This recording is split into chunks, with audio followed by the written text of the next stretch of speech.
Welcome to your go-to Detroit Pistons podcast, The Pistons Pulse, co-hosted by me, Bryce Simon of Motor City Hoops and Detroit Bad Boys, a former D1 hooper, current high school coach, teacher, husband, and father of 3 amazing kids. And I'm Omari Sanko for the second, Pistons beat writer for the Detroit Free Press. Omari, you didn't bring anything out for episode 50. We're live on YouTube and you got nothing. It's still just Detroit Free Press, no Michigan State love, nothing? You know what? People are watching this live. I gotta make sure I get through this, man. I can't switch it up too much and lose my train of thought. We have 50 episodes of routine, so maybe episode 51 we can look at shaking the formula up. I want to give the people what they're used to, what they want. I don't want to throw them off for a loop in our first live episode. I can't do that. Nah, I got you. I realized whenever I was doing breakdown videos over at DBB, YouTube, all that stuff, I always said, let's take a look at, and that's how I started every video. And I didn't even know I did it until someone was like, yep, the patented, let's take a look at. So I think it's one of those things. People just get used to what you say and your cadence and all of that. And of course, because he's going to play a major role in this episode, is Wes Davenport, our producer, always joining us, whether you see him or hear him or not. He's always here with us, taking notes in the background, doing big things. And if you are watching the first ever live recording, thank you for joining us on this fine Sunday afternoon.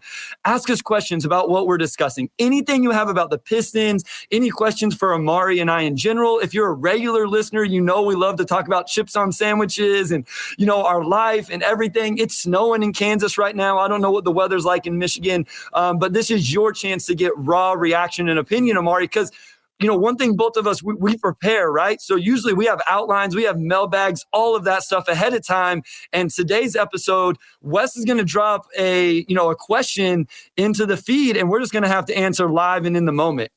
Yeah, this feels like more of a radio vibe than a podcast vibe. And there's a lot of overlap. Like we have to edit a few things out of our usual podcast if there's one too many ums or uhs, or I just need a minute to gather my thoughts. But for the most part, we usually just let it go. And, I think we're pretty clean edits. So unless my fire alarm goes off or something, I can't imagine we're going to have too many things we're going to have to do too differently this time. So it should be a fun one.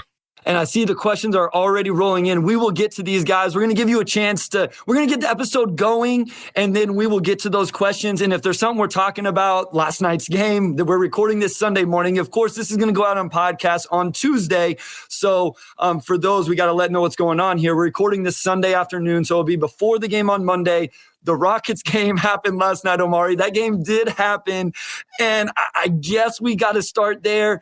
Here's the thing for me, Omari. It was demoralizing for me as a fan. I know this is different for you because you just cover the team. You're not a fan of the team, and so you don't ride these waves like a lot of the fans do, myself included.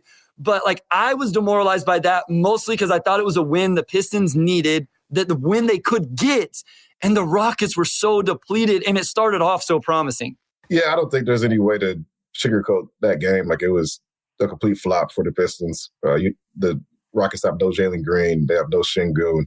The Pistons are banged up too, right? You don't have Cade Cunningham. So you're talking about 2 bad teams, 2 worst teams in the NBA, both entering this game banged up. But even so, on paper, I think Pistons probably still have a little bit of an edge, and it came off a really, I don't know if there's an encouraging win in a season like this where, you're probably going to be a bottom 3 team regardless, but at least a good win over the Brooklyn Nets, where that's a game that still is not a guarantee. They came off a 5-game winning streak, or a 5-game road trip, I'm sorry. And, of course, they're the Nets of Kyrie, but to beat them, I think, showed that this team is capable of playing better than they have.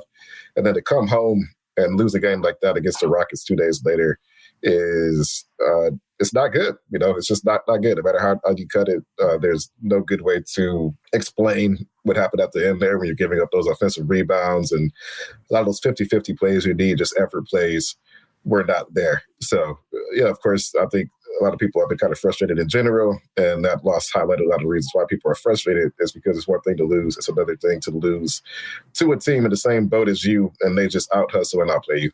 Yeah, that's what was frustrating, right? The Rockets weren't even that good. I don't know what the total field goal attempts ended up, Omari, but I know at halftime, the Pistons had 10 turnovers, had given up 10 offensive rebounds. And even though they were shooting 50% from the field, 46% from 3, and 90% from the free throw line, the Rockets had got 13 more field goal attempts because of those things. And the Pistons were even active defensively. Jaime came in and was doing what Jaime does, and we'll talk about him. Maybe we'll get some questions about him. I think where I was excited, Omari, is I thought this was a chance for them. And I know the tank race, like I get it. And we'll talk plenty about the draft and maybe we'll get some questions about that as well. But it was like, maybe you beat the Rockets on Saturday. You have the Luka-less Mavericks on Monday. The Wizards actually have been playing well.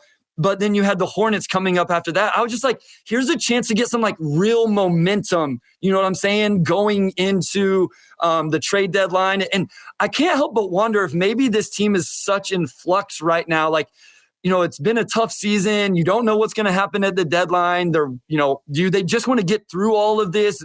You know, Bagley, we don't know when he's coming back. Cade's not coming back. It just seems like there's a really weird vibe as they go up and down this roller coaster. Yeah, I think what you fear with a team that's losing a lot and you're in the midst of this rebuild and maybe you're not always sure when things are going to turn around is complacency. You get afraid that guys will just get used to being bad and you begin to see the upside of what you're doing every night. You know, when, you know, we talk about it like this team's at a time, this event is most nice and whatnot, but you still have games like last night where that should not be the result, right? Like you have to put your foot down somewhere and say, okay, like maybe we're at a disadvantage, but you still have that pride, that, you know, cliche chip on your shoulder, whatever you want to call it, that allows you to rise up to the moment. And they just didn't do that last night. I mean, they played well enough to win that game, I think, several times over. And 2 days later, they showed that they could do it. So I think with this team, it's different because sometimes you have teams that are just outright bad, right? Like Houston might just be outright bad. This Pistons team, you have Bogey, you have Alec Burks, you have the trio of 2020 picks. You would hope to see enough to where you could avoid doing that. And I think it's just that game-to-game inconsistency where Thursday it looks like they care, Saturday it looks like they're ready to go home, where, you know, you probably just want to see them perk up a little bit more, and that's not happening. So I think it's just the complacency aspect of it that, you know, you kind of run the risk of entering into when you have a rebuild. And that doesn't doom the rebuild, but as far as just getting through this season, that it doesn't bode well to see a team move backwards or even just tread water when they should be moving forward in some level. Yeah, and that's what I mean. Like, it just seems like they're trying to get through. Like, they know this season's almost, you know, a waste, and not a waste, but in terms of like actually winning games, it's like our face of the franchise isn't going to play till next season. So we just got to get through these 30 games. And like you said, you don't want to see that. You want to continue to see improvement. And so I do want to ask about the new starting lineup because, you know, Coach Casey implemented against the Nets and it worked. So Killian Hayes went to the bench. I don't believe Stu was starting. He just was returning from injury. But the new starting lineup was Jaden Ivey, Alec Burks, Bay Boyan, and then Stew-Duren has obviously stayed. I saw that you did an article about this, Omari. I don't know if it was you were able to talk to Coach Casey about why the lineup changed or if it was just your thoughts around what you had heard and seen. But what are your thoughts about the lineup change that we've seen now in 2 games? One really beneficial, and then, you know, last night, obviously not so much. Yeah, I think the bottom line for the Pistons is that they were just not competing. You come off of a really bad loss against Milwaukee. And yes, it's a healthy Milwaukee team. So, you know, for me, that loss wasn't necessarily like, you know, 5-alarm fire, like what's going on. Like Milwaukee should have won that game pretty comfortably. But to just come out completely dead in the first 5 minutes is what you don't want to see. And then you come out in Paris, like you have, you know, this trip and, you know, overall it's a good trip, but you still have the game and you come out flat against the Chicago Bulls. And then you have that loss against the Knicks, and the Knicks, they just thoroughly owned the Pistons this year. And I think you're just seeing just stretches for this team. Like you had that loss against Philly a couple weeks ago where they just came out completely flat, lost by 31. You're seeing that you're not getting 48 minutes of consistent play. And I think you kind of look at that and you say, how do we fix this, right? How do we just get consistent play all the way throughout the game? We can't have these 5-8 minute lows where we're just thoroughly non-competitive and then we're having to make up for it and dig ourselves out of a hole later. I think that's what they're trying to solve. And they kind of looked at it and they're like, Alec Burks has been as consistent as they coming off the bench all season. He's a veteran. We know he can perform under pressure. Maybe it's time to just start him and see what happens, right? And then from there, it's, well, maybe we should move one of our young ball handlers, whether it's Ivy or Killian Hayes, to the bench because they're the only 2 healthy ball handlers on the roster. Corey is hurt, Kay is hurt. You know, we need somebody who can capably create plays for 48 minutes. So you move one of them to the bench, and it ends up being Killian. You know, and maybe it should have been Ivy. Like, I think you can make arguments either way, but, you know, I think the idea behind that was just trying to get consistent point guard play on the floor and not wearing out your two young guards in the first 6 minutes of the game and one's playing 12, 14 minutes straight. And it's just easier to have fresh legs come in maybe through the first quarter. So I think a lot of it is just the competition aspect, right? Like, let's get a full game of effort. And then when you make that decision, there's other judgment calls you have to make as far as who sits, who starts. And Alec Burks has not started. And I think just that veteran and that scoring in the starting lineup is something that appealed to the coaching staff a lot. Do you think that somehow made the second unit, like, obviously it made it worse in terms of scoring, but I've seen a lot of, like, and I know you got a little bit into on this on Twitter with Killian Hayes. So now Killian Hayes is running the second unit, but Burks isn't there to play alongside of him. So, like, the trade-off, it almost seems like they're prioritizing Ivy and Duren. And then in the second unit, you don't have that scoring punch and those things. Like, what are your thoughts on that? Because my other thing with that is, no, Killian doesn't have a lob threat in the second unit right now while Marvin Bagley III's still out, but he still has plenty of shooting. Like, I know Hami's out there, but he also had Kevin Knox and Isaiah Livers playing with him, and Isaiah Stewart, who I do want to talk about Isaiah Stewart at some point as well, because I think we've seen why he needed to make this transition to playing the four. But do you think that this quote-unquote hinders Killian Hayes' development or progression or what we've seen from him? Because I don't. Like, he's getting the ball in his hands. He's getting to run his own unit. To me, that's the most important thing. Yeah, I agree. I think that, and I kind of tried to explain, the intent of what the way Casey meant when he said Killian's Killian, that considered the second unit. It sounds like an emotion, or you just don't see him as a starting caliber point guard. But I think from the standpoint of putting players in positions to succeed, you can't necessarily do that for both Killian and Jaden at the same time, because they started together and, like, you're getting smacked, right? So what good does it do if you're starting both of them and, like, Corey's hurt, Kay's hurt?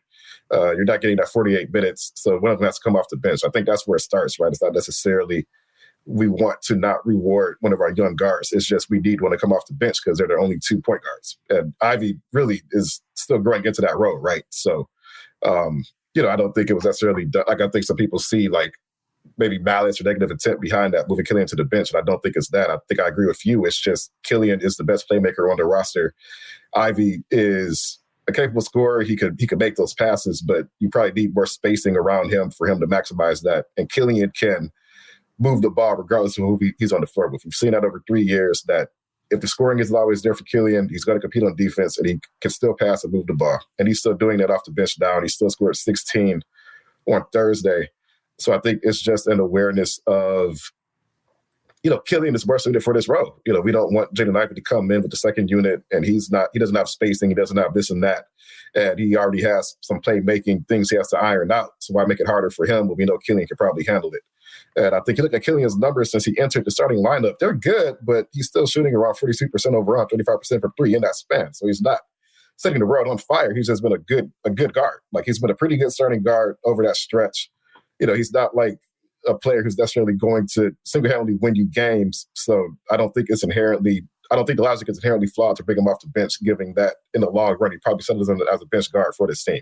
So that's kind of where I'm at with it. If he was averaging like 25 and 10, or he's like hitting all these clutch shots every night, this and that, okay, maybe he deserves to start. Like, maybe there's no reason why you shouldn't bring him off the bench. And even the way he's played, you can still argue that. But to me, he is suited for, bench role the way he's been playing. I don't think that's a knock on him. I don't think that's a deprioritization of his development. I think it's just a reflection of the fact that they need a point guard to come off the bench, and he's probably better suited to do it than Jaden Ivey is. And I think that's all it boils down to.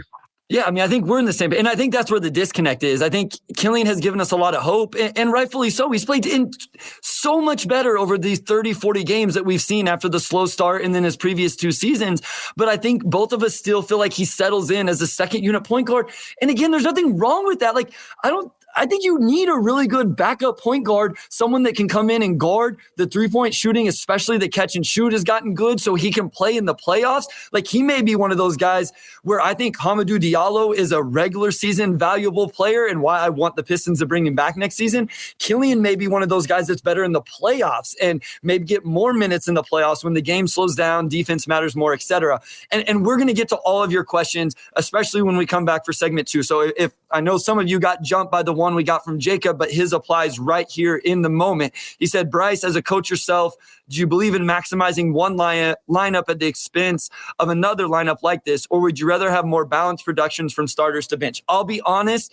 And listen, obviously I've never coached at the NBA level. The closest I got was a very low Division 1, not even mid-major. I would put my best 5-man lineup to start games. Like, that's where I would start with this, is who are my best 5 players and how can I maximize my starting lineup? And if Coach Casey and the staff think that that's Ivy, Burks, Bay, Boyan, and Duren, then that's what I would do. I actually disagree with that, Omari, and this will answer another question that somebody asked. I want to see Stew and Duren back together. And I know that's at the expense of the second unit and you want to have a 5-man there. Like, I get it. Like, play Hami at the 5. I don't care. But I would like to see that. Like, my starting lineup right now is, if this is what they're going to do with Killian, I would then start Ivy, Burks, Boyan, Stew, and Duren. And so to answer Jacob's question, I do think I would prioritize my starting lineup and then figure it out with my second unit. But again, like, I also don't think you have to play 10 guys. Like, I'm not a 2-deep guy in the NBA. Like, I think you can play 8-9 guys a night, but the Pistons have a lot of guys they want to get minutes. Yeah. So you would basically just play Isaiah Stewart over Sadiq Bey, and that would be your main swap for this lineup.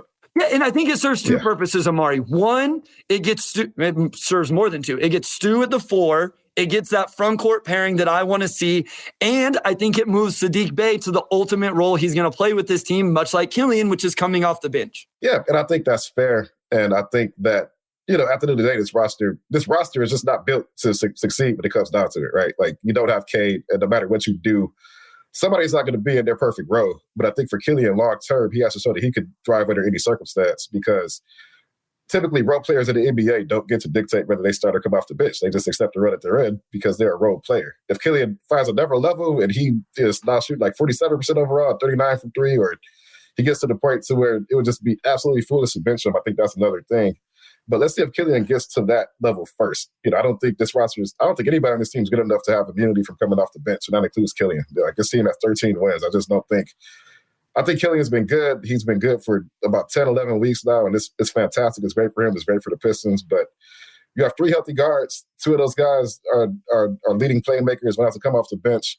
Ivy's your 5th overall pick. You put him with the group that has the best spacing and the best vertical spacing with Duren, who he's had great chemistry with over the last week. Like, that's really developed pretty rapidly. No, I just don't think it's a knock on Killian at all. I don't think the coaching staff is like, I know in a sense they're deprioritizing him, but I think it's more of a roster circumstance problem than we just want Killian to come off the bench problem. I think when you have a team this bad, it's just natural that you toy with guys and figure out if you can get something that you don't have out of that lineup previously. I don't even think it's about the bench. I think people just don't like the lineup that's around him on the bench. And again, some of that has to do with injuries. I think if they left Burks on the bench, which then I don't know who you would start, but if you had Killian with Burks, Livers, say Stew and Bagley, I bet people would be fine with it. But like, Bagley's not able to play right now, and Burks have to start if Killian doesn't, because they don't have another guard. Like, nobody wants to see Corey Joseph start, so you can't put him in the starting lineup with Jaden Ivey. So I think that's where, and I do understand this. I don't want to de-emphasize the point of they want Killian to be in a position to be successful, and they feel like if he doesn't have a lob threat, that doesn't put him in a situation where he can be as successful as he would otherwise. I still don't think it's that bad of a situation with Isaiah Livers, Kevin Knox, Hami, and Isaiah Stewart. I mean, really, him and Hami made some huge plays last night. That would they come in and early in the third quarter, Killian banged a 3, and then Hami does what he does. He got a steal and a layup and one, I think, and it started the run that eventually the Pistons took the lead, even though they ended up losing it. So I just don't think that lineup puts him in that bad of a situation where he can't still look like a solid NBA point guard. Yeah, I agree. At the end of the day, it's year 3 for him. I know it took him a little bit longer to get to the points where he needed to get to. This has been a good season for him, but yeah, I just don't buy into that. At the end of the day, you're a point guard. It's your job to organize and make things happen. He has to show that he can do that. Like, if he can't, thrive with his second unit, then there's no reason to think that he's going to be a starter long term. At the end of the day, I think good players figured it out. I think Killian Hayes has been fine. Like, I think, for him to come off the bench and score 16 and that Nets win was great. He looked comfortable. And then last night, he had a team high 7 assists, cut turnovers down. I think Ivy had like 5 assists, 6 turnovers. Like, he's still serving that important playmaking role. And if you think he should have finished the game, that's fine. But I think a lot of the problems that caused the Pistons to lose that game had nothing to do with their backcourt at all. Honestly, it was like other stuff that happened on the floor. So, it's been 2 games. Maybe in the week I feel differently about it. But right now, I think we're on the same page. I think we both feel like it's a fine situation. It's not Michael Killian. And probably won't impact his long-term growth if he continues to work and do the things he's been doing this season. We're going to take a short break right here, and then we're going to come back and we're going to start answering all of these mailbag questions that you guys have dropped in the comments. Thank you guys so much for your engagement. We know we got a bunch, so we're going to start getting to those. Keep putting them in there as we discuss things, but we're going to take a short break, and then Omari will bring us back with our first question.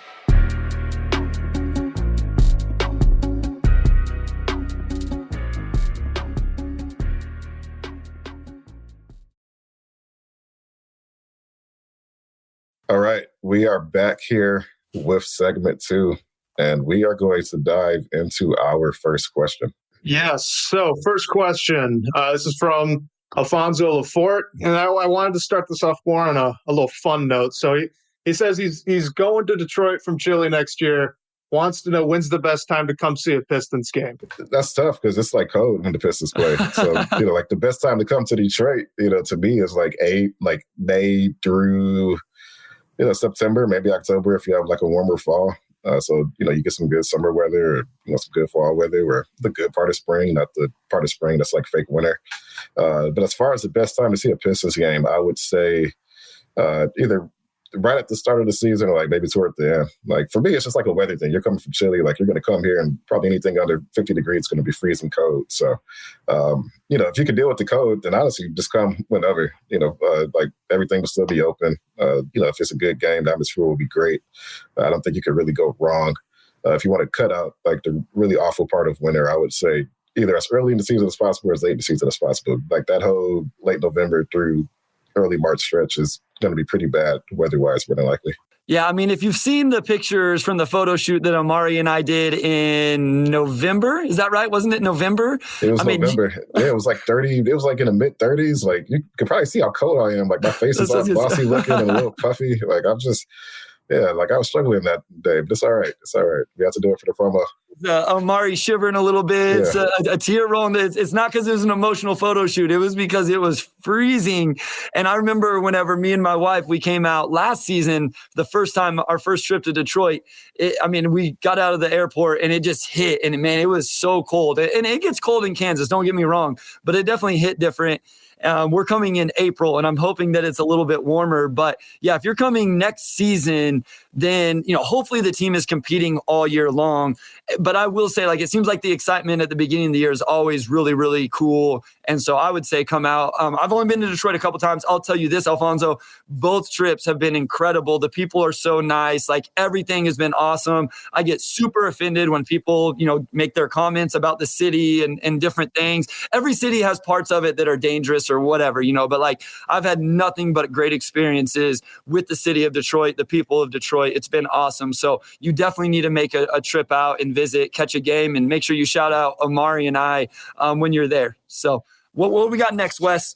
All right, we're going to get into one we kind of talked about earlier. This is from Just Chanced It. He was wondering where the Stew-Duren lineup went and if we're going to see it again. So I don't know if this is Laz or not, but since his son's name is Chance, I'm going to assume, and I may be wrong. So shout out Laz and DBB and their podcast. I know there's a lot of stuff going on right now with Vox Media and SB Nation, all that. So I just wanted to shout those guys out because Laz is big time in everything he does in the Pistons content community. But what do you think, Omari? We talked a little bit about the Stew-Duren lineup a little bit ago. It's actually a lot of the same rationale that goes into Killian Hayes and Jaden Ivey being separated. It's just the Marvin Bagley injury leaves you with really only 2 healthy big men.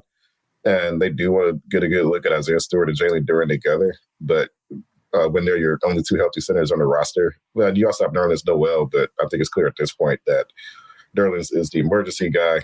And if Duren's healthy, he's going to get those minutes unless he's in foul trouble, which hasn't happened too often, because Duren's actually been improving at a very rapid pace. But anyway, I think when Marvin Bagley comes back, we'll see that lineup come back. I think it's just they don't want to start both of their young bigs. One gets into foul trouble, one gets worn down. And then just from a rotation standpoint, you're basically kind of hopping on one foot the rest of the game. So they just feel more comfortable bringing one of them off of the bench. I also say when they decided to start Duren and like bring Isaiah off the bench, like, you know, like there's like an acknowledgement that Isaiah can thrive in that role, right? Like he's a year 3 guy. You know, he could come in with any unit and do what he does, kind of like with Killian. So, you know, those guys, I just think the consistency that they bring in those units is something that could theoretically help the Pistons stay afloat. Now, it's been 2 games. That happened one game, didn't happen in the other game, so we'll see. But I think it's just more of a reflection of their lack of depth at the big spots. And once Marv comes back, we'll probably see them start to play them together more.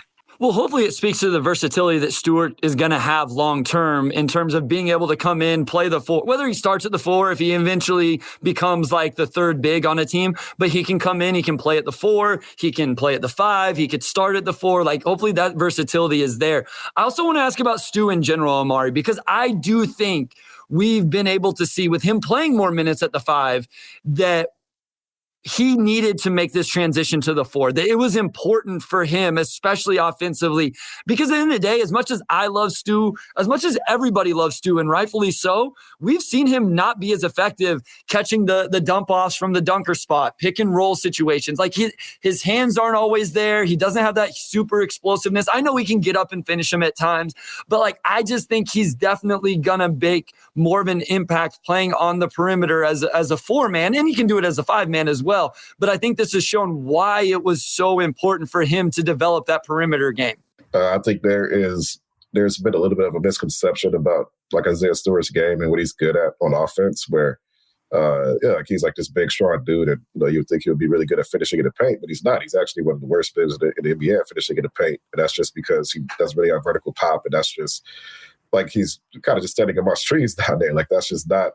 Like, that's not putting him in a position to succeed for him to take most of his shots in the paint. He's an above-average mid-range shooter. He's been about average as a three-point shooter for bigs this season. And even just being average at shooting threes just makes that an infinitely better shot for him than a shot in the paint. Like, if he gets a defensive rebound and a quick tip-in, that's one thing. You don't necessarily want him picking and rolling into the paint. Like, that's just not his game. He's a lot better on the perimeter. Defensively, he can hold his own against bigger wings, even switch on the guards here and there. His game's a lot more suited for that. And then you just see Duren, who is nothing but vertical pop, and he can run the floor and he gets to chase down blocks and just does all the traditional big man things. You want him down there, and you don't want him and Isaiah Stewart competing for space. So I think Duren being on this roster and seeing what he does definitely makes it more clear that, yeah, Isaiah at the 4 long-term probably is a better fit for him. And if he has to play the 5, cool, but you want him to be able to do both. I feel like him and Hami are the complete opposites. Like Stu looks like he's this strong physical guy, like you're saying, that looks like he should play in the paint, but really he needs to go play on the perimeter, and that game's going to develop. And then Hami is 6'4", 6'5", looks like he should be playing on the perimeter as a guard, but really he needs to be playing as a forward that's like dunker spot. I think you could pick and roll with him, offensive rebound, slashing, transition.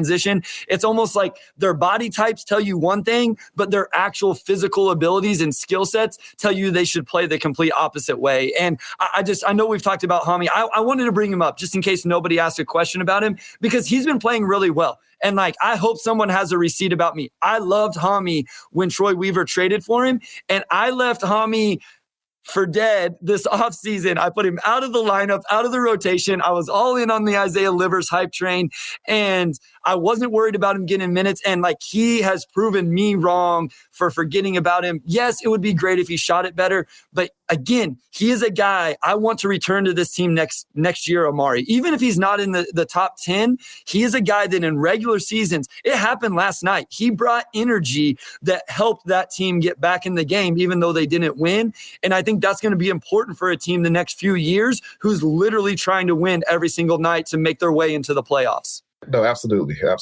And it is, and shout out to Hobby too, because I think he's shooting like better than 70% from the floor in the month of January. And like he is essentially an undersized like power forward, which is pretty unique in today's NBA, but he's really attacked that role really well. So all good. I think we could probably get to the next question. Yeah, real quick, let me ask you, when's the last time Hami shot a 3, Omari? Ooh, that's a good question. That's a really good question, because I know he's like almost cut them entirely out of his diet this season. I'm just going to throw out a random date. December 26th. Oh, you went back to January 5th was the last time Hami. Yeah. So he's only shot 3 3-pointers in the month of January, and he's 2 of 3. But he hasn't shot one in 10 or 11 games. He hasn't shot a 3-point. So my point is, he has recognized who he is as a player, has cut those out of his game, has found a way to make an impact as he scored in double figures in 8 of those 10 games, 11 games since he hasn't been taking threes. The only thing I wish he would cut out a little bit is his turnovers, but not every player is perfect. So you're right. We need to keep getting to the questions, but I wanted to make that point because I did want to give Hami some more love because I thought it was deserved. Well, on that topic, I'm making an executive decision here to bring up one that just got put in. It's what would be a fair contract to bring Hami back on next year? Great question, Marty. I wouldn't go crazy. As much as I just went through this whole Hami spiel, I would really like a contract similar to the one he just got. What was the one he's coming off of? 2 for 10 with a club option or something like that? Something like that, yeah. I'm not saying $10 million a year. I'm saying $5-6 million a year. If you have to give him a player, maybe you can get him for 2 years, player option, something like that, where he thinks he can bet on himself, get back in the market when the CBA and the cap starts to spike here in a few years. I'm not saying something crazy because I don't think he needs to be one of your 10 best players. And I do think the wing forward position needs an overhaul this offseason. I just think he's a guy you want to keep in your organization. So 2-3-year contract, give him a player option, $4, $5, $6 million, something like that. Yeah, I would probably hover around the $5 billion mark. I think he's been really good for this team, and he's really capitalized on his role and probably changed some opinions up as well. I think along with that, kind of what he brings you, I think is a luxury in a sense, but the team's still deficient in other areas. So I imagine Javi on a team like a Milwaukee or a team that's got a lot of that stuff fixed, that he probably is a rotation guy every single game. When he comes in, he's going to play really hard, make energy plays, maybe give you that spark you need. And, I think that there's a role for that type of player in the NBA. I just think in the order of operations, it's probably, a little bit lower, and especially for a Pistons team that, again, it's the second worst team in the NBA. So that's probably where I would value him. I like Hami. He's always great to talk to. He's been great to us. He's fun to watch. I think for what he gives you, that's probably kind of where I fall on that. And, if he became a really strong defender or, something along the lines of that, it would go up. But I think just as a pure energy guy, that's probably where his value's at. And next up is from Alex. He's wondering who is the most likely to be traded at the deadline. And we were kind of talking about the lineup change earlier. Does maybe showcasing Alec Burks come into play with that? I actually think it's the opposite, Omari, because I thought one reason Burks, value may be super high is you see him coming off the bench in the role that he would probably be on a team that would want to trade for him. Do you agree with that or disagree? No, I agree. I think whether he starts to come off the bench, I think teams are generally aware of what he's been doing. And, I think along with that, because he's on that team option for $10 million, he has been so good, and the Pistons do have interest in winning next season. And you're probably not going to get a first-round pick for Alec Burks. It's what does it really do for us to get him for 2 seconds, or you deal him for I'm just throwing a name out there, like a Cam Reddish or somebody who that's a name that comes up a lot with Pistons fans. That comes up a lot, and maybe he's a slightly better defender, but he doesn't give you anything else, and it's he's not going to help you win, right? To the extent that Alec Burks can. So I don't think he's being showcased. I think the Pistons are just trying to step out of this rut and just play better basketball, honestly. And as far as most likely to be traded, I still think it's Bogey. I just think he is the player that can fetch the most value back, and he is the player that has attracted the most attention. As a result, I still don't think it's super likely that he gets traded unless the team gets really desperate, which could happen. Scale of 1 to 10, right? Where are you at right now? Because I feel like I'm further up with him being traded than you are. Just from our conversations, from recording the episode, stuff like that. Where are you at personally on a scale of 1 to 10? Because I feel like I'm at a 7 or an 8, and my vibe that he does get dealt. So 10 being he's definitely getting traded by the deadline. 1, he's definitely on the team this summer. I'm at a 7 or 8. My vibe from you is you're more of a 4.5. Yeah, I'm a 4. Okay. I think I think a lot of it just comes down to how desperate teams get. And I think the Pistons do like the idea of bringing him back. He's been a veteran, he's been an adult in the locker room. You flip him for assets, but now it's well, look how bad we've been with him. Do you really want to, do you just want to allow the train to just go completely, off the rails and when you don't have him and into the abyss, right? So, Yeah, I'm like a 4. Like, yeah, if you get a deal you can't say no to. Yeah, I'm just going to plug my trade story today where I came up with 4 fake trades that I think makes sense for Detroit standpoint. So subscribe to the Detroit Free Press. But I would say, yeah, I'm like a 4. Like, I think I wouldn't be surprised if it happens, but I also wouldn't put money on it happening. So I want to know this about Bogey. Do you think Bogey would come off the bench next year if he stays around? Because I am much more interested in keeping Bogey if he's willing to accept that role. And not because I think he's bad as a starter. Don't get me wrong. But I think there's a high chance that the Pistons get a top 5 pick. That's not news. And I think there's a high chance that player will probably start. Let's even say they fall out of the top 2. And it's, they draft Brandon Miller from Alabama or Cam Whitmore from Villanova, even one of the Thompson twins. I would assume those guys are going to go right into the starting lineup like we've seen essentially every other lottery pick for the Pistons. Do you think Bojan, I don't even care if he's making $20 million coming off the bench. Do you think he's willing to accept that role? Because that's my question around keeping him for next season. Yeah, sorry. I got to laugh for a minute. I see a question came in from Cheryl Brown. That is my mom's name, so I'm assuming that's my mom. So let's go. Shout out Omari's mom. I love it. Yeah, my parents are very big podcast supporters, so I'm like 95% sure that is the Cheryl Brown. That's my mom. So hi, Mom. Hi, Mom. I love it. As for Bogey, I think he would come off the bench. Like, I think, he kind of understood the deal when he came in here. And at the end of the day, if he's still playing the way he is now, like, they're going to have a hard time benching him even still, right? Like, it's kind of hard to leave that on the bench. So a lot of that, I think, comes down to his level of play. But I think he'll accept that role. He's, 33, 34. I don't think that would be super controversial at all. Well, and the thing is, there's a way the draft lands where you need Bogey to start, right? Like, I think you can play Victor Wembanyama, Isaiah Stewart, and Jalen Duren together, but I don't know that you want to do that from day one. So that in that scenario, maybe you move Stu to the bench and there's still an open spot for Bogey in the starting lineup, or we don't even need to get into the Scoot Henderson stuff. That's a whole nother segment that we're going to have to save for a later day. So there are guys you could draft in the Pistons range that still leave an open spot for Bogey to start. I'm of the mindset, Omari, I think he gets dealt because I think the Pistons end up getting a really nice deal for him.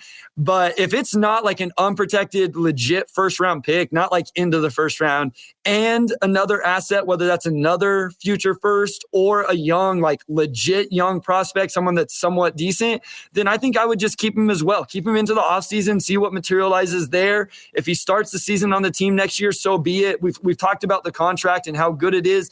Keith Smith joined us last episode. If you guys haven't listened to that, go check it out. Keith Smith is incredible. He broke the whole thing down with us last episode, and he will join us before the offseason. We already locked that in. So I think he gets traded. What about Nerlens Noel? I know we talked about that last week a little bit also. I, at the very least, think Nerlens is not on the Pistons post-trade deadline, whether it's a trade or they eventually go ahead and buy him out. Like, I think, especially when they got the fact that if they were to, make some sort of move at the deadline and the roster's at 15 players, maybe have to take more players in, and then, that roster pressure maybe forces Nerlens out. But yeah, he's not really playing on this team. He doesn't really have a role on this team. There's been interest around the league. There's been conversations. Like, I don't know if a team actually gives up anything of interest for him, but like most certainly after the trade deadline, and especially like you get Bagley back as well. You probably decide at that point, okay, we don't need to keep using Nerlens as an emergency option, right? Like, there's 25 games left. Like, let's just it's time to part ways. Yeah, since we've been talking trades, DJ's wondering that, in the past, Troy Weaver has operated kind of in stealth mode, make some moves that no one saw coming. Do you guys expect any surprises this deadline? No, I'm not really expecting any surprises this time. I think that, we have a roster that, is of Troy's doing. These are our players he either drafted or signed or traded for. And I think that it would have to be, I think the organization, it's not breaking news. There's an awareness of this upcoming draft, right? So, do you do anything that's really going to be a measurable thing that like really makes you like a good team now? You can just wait till the offseason to do it, right? Like, what, I think there's more of a, let's get past the season. Like, let's, Cade got hurt, whatever we were hoping for, hinge on, Cade making that leap and he's not even playing. So a lot of that stuff just hasn't happened. It could just be, and I guess it could be a smaller surprise, right? Like maybe, there's a team that wants, a guy like Corey or Hami and, second round pick or something. Like, I don't know. Like, I'm just not necessarily banking on that. I think it'll be a quiet deadline. And, and if I'm surprised, then well, there you go, right? A surprise trade. But I'm not expecting to be surprised. I'll put it that way. I will say this. I don't have a name, so please don't ask me for one, but I feel like there's somebody out there that Weaver's going to take a chance on. I feel like he's done it every year. Hami, Bagley, even in the off seasons, he brought in Josh Jackson. Like, I feel like he likes these reclamation projects. Some of them have panned out. Some of them haven't. I feel like there's somebody going to end up on the market for one of these teams where, it's a second round pick. Maybe it's he tried to go get Bull, right? And we all love Rodney Magruder. And by all accounts, he's a pro's pro, by Mr. Blaha, what he likes to call it. And he, it didn't work out. But I just think there's something. Like, I feel like there's a name out there. None of us saw the Bull thing coming. The Marvin Bagley, the third thing, had been talked about for a while. I just think there's somebody out there that he's going to go and try and see what happens. And so that's the one surprise I would see. I don't think it's trading anybody off this team. I just think there's a chance he goes and finds somebody from another team. We're going to take a quick break right here. If you have any more questions, go ahead and get them in now, because we are going into our final 20 minutes or so. And for the sake of the podcast, we do have to cut it off there. But we appreciate everything that you guys have asked so far. We got some of your questions in the queue. So if you have any, drop them now. We're going to go to this short break. And when we come back, Wes will lead us off with another question.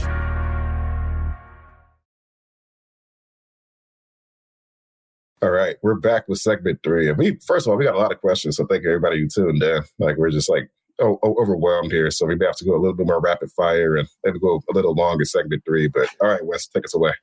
So this one we actually got from two people, a data-driven Pistons fan and Mark Faust. They're wondering if the Pistons ever applied or thought about applying for that injured player exception for Cade. That is a great question, and that is something that I didn't hear anything about them, applying for that or going through that process. But I can't say for a fact that they didn't. So I'll actually follow up on that and see if there's anything there. I would say the thing about those exceptions is that they don't create roster spots. It's just, I think they're worth like half the salary of the player who got hurt. Okay. Right? So if Cade's making 10 or 11, whatever he's making this season, you probably get like half that.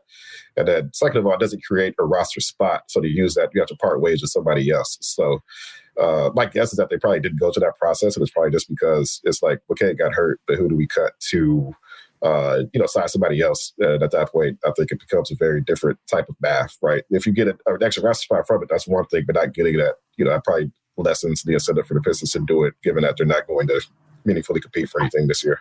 Yeah, and I assume there's no major drawbacks to utilizing that for any reason, but I wonder, this would have been a great question for Keith, and I may have to reach out on Twitter or email, but that's something we'll get in the outline for next episode, Wes, and then see if we can address with a little more detail. But I think Omari broke it down there, because I would have answered it incorrectly. I was assuming that a roster spot did open up with one of those, but it's just salary cap space is all you really get. So not necessarily something the Pistons are really worried about at this point. So, and there is a hardship exception that I think does create a roster spot. And the rules for that are a little bit different.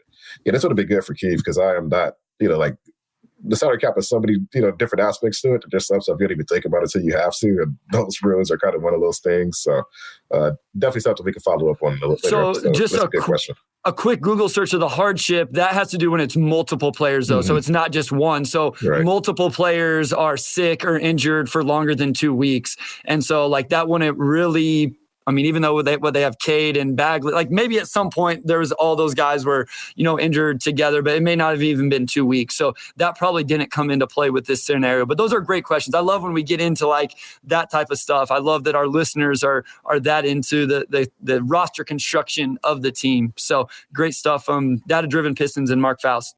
All right, so next one. This is from Marty Sharp. We were talking about Nerlens a little bit earlier. He's wondering with all the injuries that they have in the front court, why aren't they playing Nerlens a little bit more? Yeah, I think a lot of it is just, Nerlens and Duren have the same game. You can't play them together. You can play Isaiah and Duren together.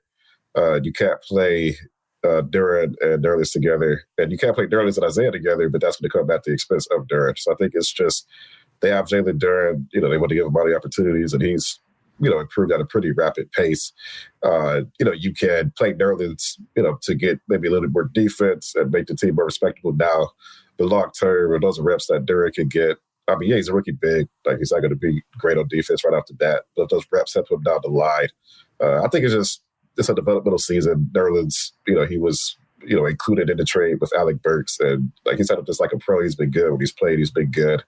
But I just think from an organizational standpoint, they just want Jalen Duren to have that time because he's the guy that's going to hopefully be one of the pieces that turns this thing around eventually. This is just me as an outsider.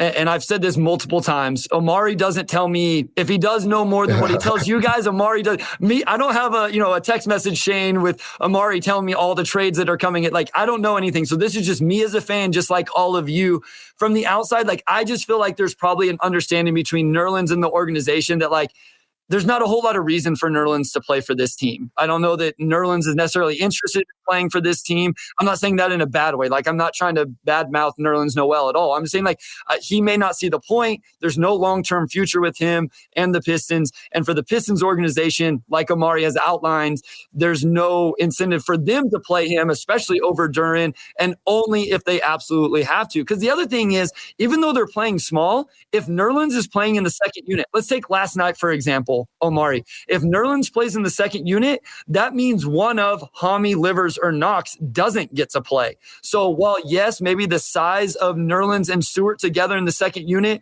would have been better, that means Knox wouldn't have got to play or Livers wouldn't have got to play. And those guys that are guys you're going to prioritize because there's a chance, albeit maybe small, but there's a chance those guys are part of this future of the organization. Yeah, absolutely. You have a lot of mouths to feed. Livers is probably best as a 4. I still honestly think this season is probably giving more credence to the fact that Bay is probably better as a 4 than as a 3. You just have a lot of mouths to feed up there, and I just don't. For me, I think this is just a pure acknowledgement of they're just not the future of this team. Like these guys are. But needs to dedicate that time to them. All right. So this one is from Aruna. Hopefully I pronounced that right. But he's wondering if they're able to financially keep all of these former first-round draft picks by Troy Weaver. And if not, who might be the odd people out? The answer is no. No, absolutely not. Like, you've got 6 first-round picks. And, one of those guys, Cade, probably on track to be a max guy. Ivy, Duren, on track to make a lot of money. I think Killian, Isaiah, Bay, have at least shown that they can be good role players. So, that's the percentage of the cap. That is, and then you still want to do other moves too. I think it's just pretty rare for a team to be able to keep that many draft picks in a certain span of time unless some of those guys just flat out don't pan out. Like, if you're the Knicks and you don't re-sign however many straight first-round picks they had until they finally see what to do with RJ Barrett this past offseason, that's one thing. But all these guys are at least NBA players, right? So I would estimate that, eventually somebody probably gets squeezed out. Like, even if they initially get paid, but you have to trade them later on, eventually somebody gets squeezed out.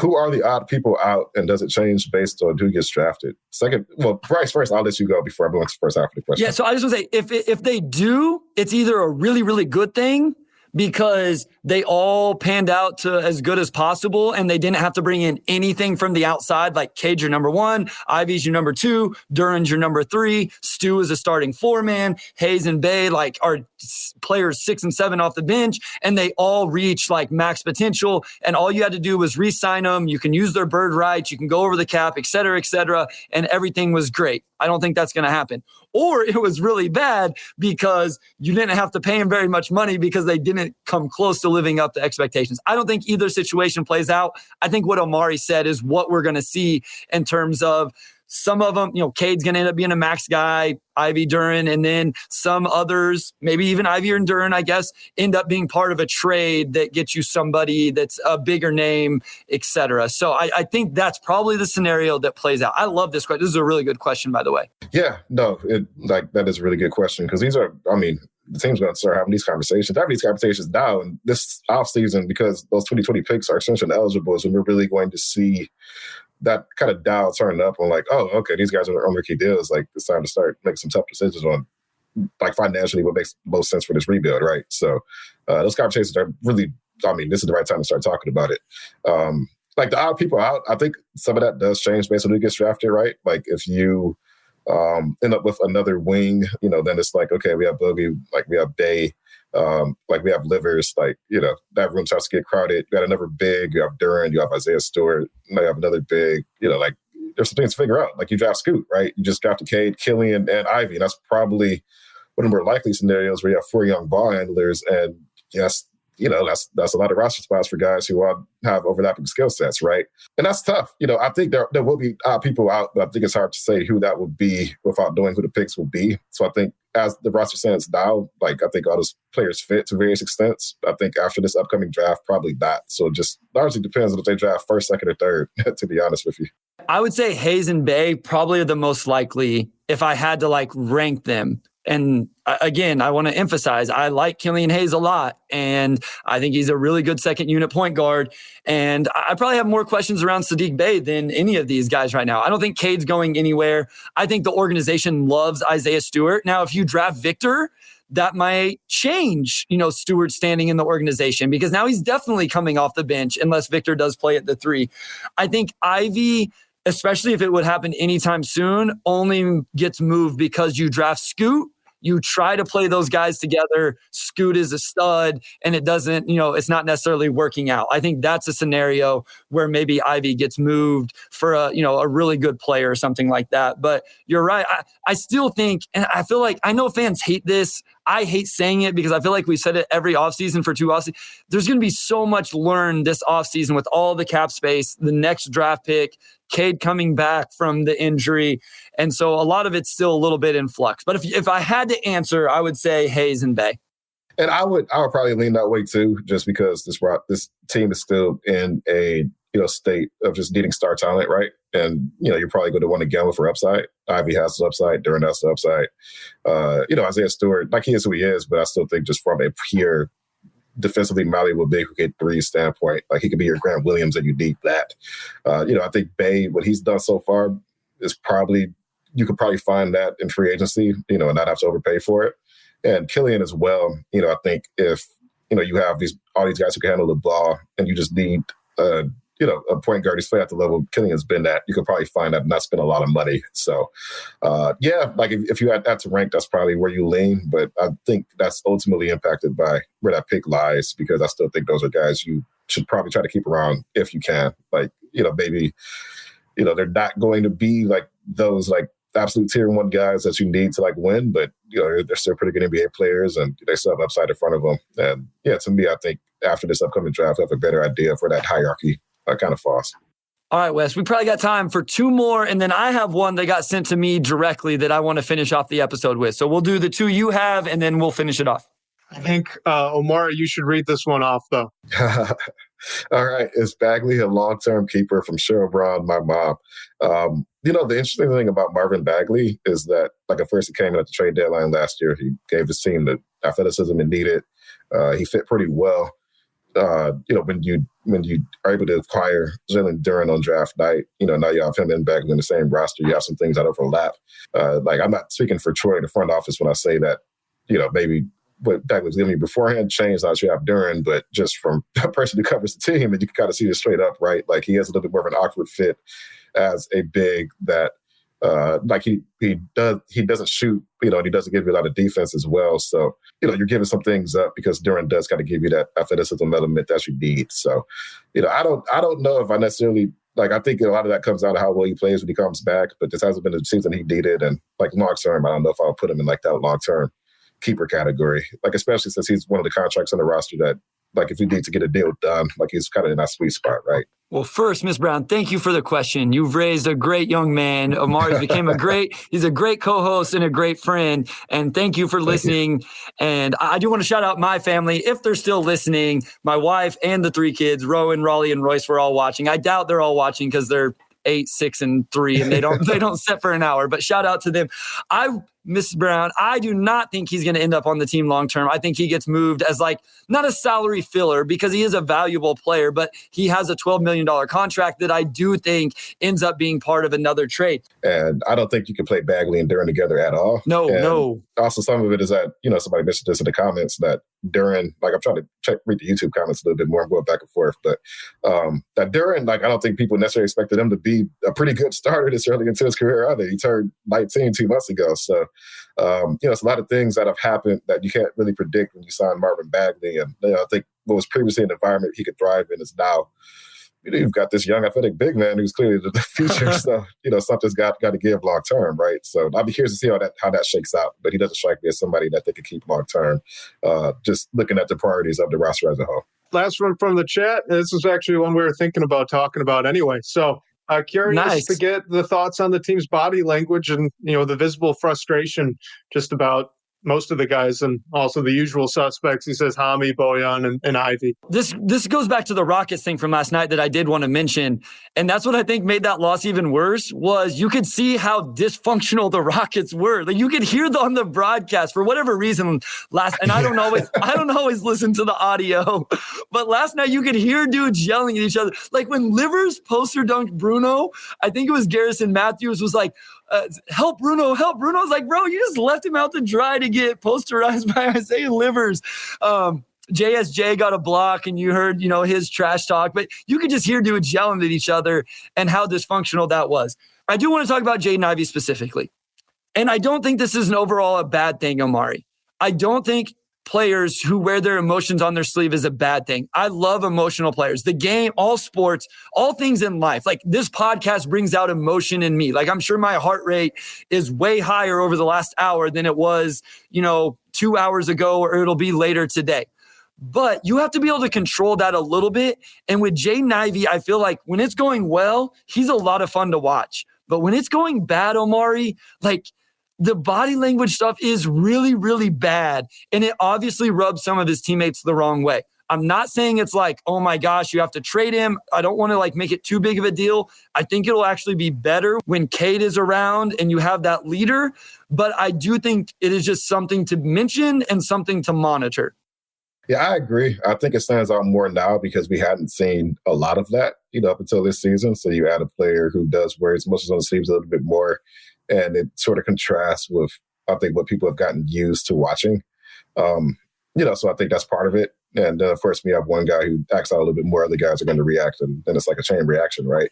But we just haven't seen that as much. So that has to kind of do this season. I would say one, I do think they're frustrated, because they've been losing. So, I think that's just the natural consequence of using is that guys are going to get frustrated. It was funny sitting, our media seems kind of behind, the rim at the LCA, and we were hearing a lot. It was just and it was loud, and it was just kind of funny how just much more emotive the Rockets were as a team, even compared to the Pistons. The Rockets were a lot more, and there was the Eric Gordon quote from a few weeks ago, we're not a better team, right? And there's some stuff going on there that you haven't seen in Detroit. So the bottom line, this year 3 of losing, guys are getting frustrated. I think that is, just sort of natural. I don't think I've seen anything that makes me, if I were a fan, I would worry, right? I think I've just seen, the normal amount of frustration when you're losing. I think if guys were doing a meg around the middle of the court when you're doing all this, that's probably a worse sign than guys getting mad at each other, right? So, losing wears thin. Ivy wears on the sleeve. It is what it is. I don't necessarily see it as a sign of dysfunction, but guys are frustrated. Guys are frustrated. It's year 3, and I think that's why we're seeing some lineup changes to things like that, because it is starting to wear thin much more than maybe at this point last season or the year before when you were earlier into this process. Yeah, the only thing I will say, and I text Wes about this a few games ago whenever I actually had a tweet about it, is I would rather not see the passive-aggressive stuff. I don't like the palms up, the hand, the body. If you want to call Jaden Ivey out for not playing hard, then get in his face and talk to him about it. Or, for Bojan not helping, whoever it is. I just would rather him see that, vocally express your frustration, and it doesn't have to be on the court. And maybe it's being done in the locker room. There's so much of this stuff that we as fans have no idea what's going on. You see a little bit more of it, but even as a beat writer, you don't have complete access to it. So there's a whole lot of conversations in coaches' offices, in locker rooms, at practices that we don't really even see. So I do have to ask, because it happened last night. Did you see LeBron's response? Yes. Okay, so I want to be clear, because I'm going to be labeled a LeBron hater. But it was an egregious missed call. It was 1,000% a foul. He 1,000% should have been upset. it was a little much laying down in the middle of the lane for 30 seconds as your team's getting prepared for overtime. That's all I want to say. And that's and I think you look across the league and, again, it stands out here because the Pistons haven't been doing it, but they're across the league, a lot of guys are and LeBron's done that over the years. Like, that was probably a more extreme example, but that's something he's done over the years. And he's not the only one. Like, a lot of superstars are very, dramatic when it comes to that stuff. Luka, I love Luka Doncic. Oh, come on. Luka does it a lot, man. And then Pat Bev brings out the camera. And so, I don't. All right, I got to get to this one. So, Sean Corp, editor over at DBB, he messaged me. He said his home internet went out, so he had to leave. But he had this question. What's the best part of working with Wes after 50 Pistons Pulse episodes and many more before? So I just want to, and he knew you wouldn't put this up, Wes. So everybody make sure you check Wes's reaction out right now. If you aren't watching this on YouTube, just go, this is about a little over an hour into the episode. So go check it out. Wes has been incredible. I won't get into the whole backstory. He reached out whenever I lost my original co-host at Motor City Hoops. I didn't know what I was going to do. Things progressed. We've become great friends. We've been able to meet in person. Him and Omari now have a friendship. He's incredible. You guys don't give him enough credit. We don't give him enough credit and shout outs. Make sure you follow him on Twitter. He has his own great takes and thoughts around this Pistons team. But the Pistons Pulse would not be what it is without Wes doing the outline. Like, he saves Omari and I so much time. We essentially show up and talk Pistons. Wes does everything else behind the scenes.